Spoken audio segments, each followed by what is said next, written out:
তো হ্যালো বন্ধুরা, তোমরা সবাই কেমন আছো? আমি তো মোটামুটি ভালোই আছি। তো এসেছি আমি একটা আশ্রমে, বলতে গেলে আমাদের বাড়ির পাশে আশ্রমটা। তো ওই আশ্রমে ঝুলন যাত্রা উপলক্ষে গান কীর্তন হচ্ছে। তো রাতের ভিডিও আমি পোস্ট করিনি, এটা হচ্ছে সকাল, শুক্রবার সকালের ভিডিও। তো দেখো এখন সকাল 5টা বাজে, আর এখন কত সুন্দর সবাই গান গাচ্ছে, একদম সারা রাত ধরে গান হয়েছে। এখন গান হবে আর একটুখানি হয়ে আরতি হয়ে তারপরে শেষ হবে, তারপরে সবাইকে প্রসাদ দেওয়া হবে। তো এই যে এখানে আমি বসে বসে গান শুনছি, সকালবেলা ওয়েদারটাও ভালো, আর মানে গান হচ্ছে, খুবই ভালো লাগছে আমার। তো এই মন্দির, এই যে এই পুরো আশ্রমটা এখন চত্বর করা হচ্ছে। তো আমি আর উঠলাম না, আমি বসে বসেই দেখছিলাম পুরো মন্দিরটা ঘুরে ঘুরে মানে আসছে আর কি। তোমরা দেখতেই পাচ্ছ মন্দিরটা ঘুরছে এরা। তো তারপরে আমি বসে বসে গান শুনছিলাম, খুবই ভালো লাগছিলো গান, কী আর বলবো।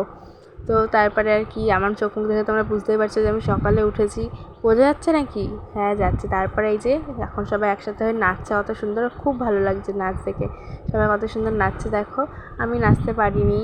তো তারপরে প্রসাদ দিয়ে দিয়েছে, খিচুড়ি, তারপর লুচি, তালের বড়া, সুজি, পায়েস, ফল প্রসাদ সব, আরও মিষ্টি মিষ্টি, খুবই ভালো হয়েছে। প্রসাদ তো ভালোই হয়, এমনি বলছে আর কি, প্রসাদ তো ভালোই হয়, তো এটা আরও বেশি ভালো হয়েছে। তো আজকের মতন টাটা, বাই বাই। তোমরা সবাই কারা কারা রাখি পরালে ভাই বোনকে অবশ্যই জানিও, আমিও পরাবো।